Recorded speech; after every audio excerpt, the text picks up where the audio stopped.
If I had to sum my life up into one choice, I would probably say it would be the choice I made to be a finisher. And I've mentioned this a couple times in a couple different videos, but I think being a finisher is so critically important to everything that you do. And a lot of times when we approach projects, at least when I approach projects specifically, I noticed that before I decided to become a finisher, the project was more about doing. It was more about learning. It was more about sometimes it would be based on a result or an outcome. Like I want this thing to exist or I want this thing to be created.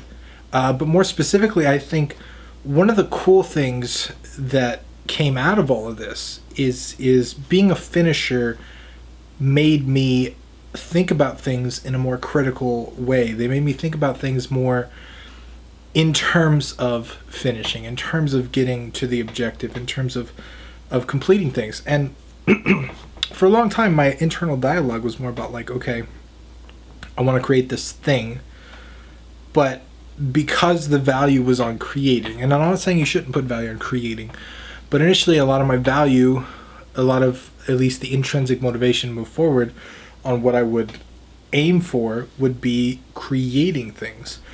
And when your focus is on creating, the problem with that is it's very easy to get stuck in shiny object syndrome, right? It's very easy to get distracted. When the focus is on creating, why do you have to finish anything? You can just jump from thing to thing to thing without even worrying about what you're there to create, and you create a bunch of these half things, and you don't really get anywhere. And that plagued me for a long time before I decided to become a finisher. But I think when I learned the concept, I had to really consciously think about it. I had to reform my own image of myself into becoming a finisher. And one of the things that it did for me was it made me think all the way through the process. I wanted to finish things, and I wanted my self-dialogue that I talked to myself to be a finisher. And before I arrived at it, I was always like, okay, I don't finish things. Something is wrong with me. Why can't I finish things? Why do I lose motivation on things? Why does this happen? And so my internal definition of who I was at that point was someone that doesn't finish things. When I started looking at myself as a finisher, I needed proof, right? Like I needed something to show my brain that I wasn't just making this stuff up. And so I started working on little projects, and I wanted to show myself that I was a finisher. And when I would finish these little projects, it was proof. And I could say, okay, brain, look, I did this thing. I'm a finisher now. That's what I am. In fact, this is the primary thing that got me through to complete my first game. Like I said, a lot of you guys know my story. It took me 10 years to finish my first game. 10 years. Of course, I wasn't working on the game for the whole 10 years, but 10 years of crazy things happened. My life went on a weird path. I got off of game development onto marketing, started a whole company, sold that, then finally came back to game development. And that's when I decided to be a finisher, because I didn't want to be the guy that never finished a game. And at that point I realized that it had been 10 years since I finished a game. And that first game was like proof to me that I was a finisher, right? I started looking for proof that I was a finisher. And so I completed different things. And I'm still working on a series of projects. Like, YouTube channel is kind of weird because I don't think it'll ever be finished. But I finish a video every day, right? I finish multiple videos sometimes if I do batching.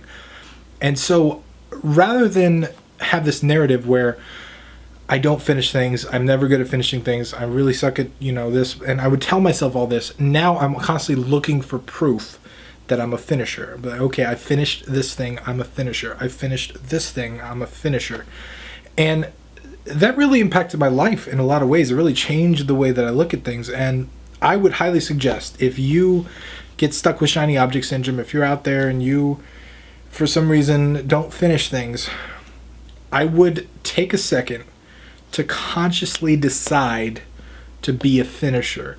and consciously dedicate yourself to doing the things that you think that you're not good at, and finishing is one of those. And decide to be a finisher. And when you look at something from the angle of finishing, right? Like, I'm going to finish this thing. You can look at it differently. You can cut it down. I talk about cutting games in half, right? Like, sometimes your game is too big. You got to cut pieces in half. You gotta cut pieces out. You might do things a little bit differently. You might not do that extra snazzy system that's going to take you 2 extra months. Whatever it is, look at yourself as a finisher, and then actually do the work towards finishing a thing. It sounds kind of simple. It sounds like you're just considering yourself a finisher. It doesn't really work, but for me, consciously deciding that I wanted to be a finisher helped me move past that line, helped me get stuff out there, it helped me really figure out what I wanted to do in life, and it helped me get to those things that I wanted to do. And what you tell yourself is powerful, man. So you gotta tell yourself that you're a finisher and show yourself proof that you're a finisher. And you gotta determine what you can do to get there. You got to think through the thing and actually go and make it happen. And like I said, you got to prove to yourself that you can do it. So that's all I got for today. If you've ever had trouble finishing things, leave me a comment below. I want to hear about your experience, because I know this is something that a lot of us struggle with, and I would love to kind of hear where you're coming from. And if you overcame that, leave that there too, because I want to hear how you overcame it. And a lot of people do a lot of different things, not just do it my way. But thanks a lot for watching. Once again, I'm Tim Ruswick. I'll see you guys tomorrow.